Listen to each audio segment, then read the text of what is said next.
भौजी लेली चुनरिया माई दुअरिया लचकी कमरिया चला ये भौजी लेली चुनरिया माई दुअरिया लचकी कमरिया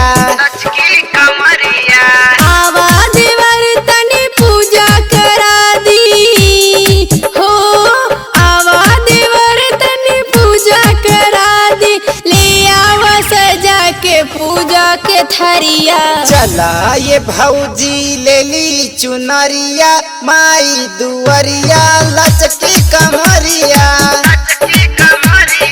चला ये भौजी लेली चुनरिया माई दुअरिया लचकी कमरिया। डीजे मिठू राजा पटसोनी।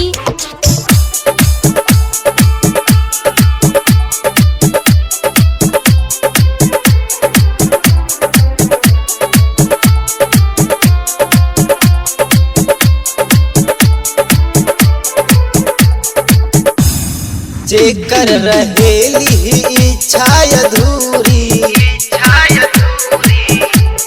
जेकर रहेली इच्छा अधूरी माई ओके सब कर देली पूरी।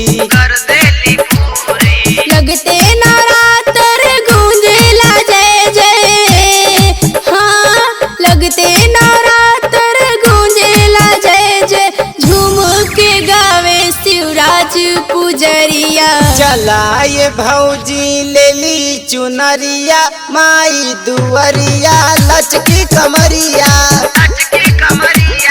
चला ये भौजी लेली चुनरिया माई दुअरिया लचकी कमरिया।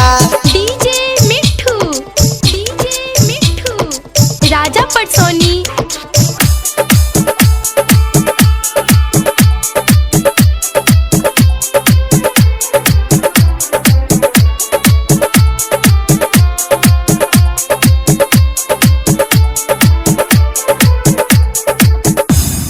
माई के दर पे है अर्जी लगाइब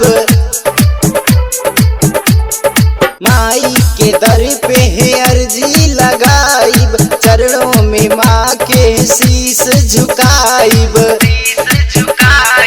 राइटर विकास और ललित यादव हो, राइटर विकास और ललित यादव, मथवा पा बांधला तू चुनरिया। चला ये भौजी लेली चुनरिया माई दुअरिया लचकी कमरिया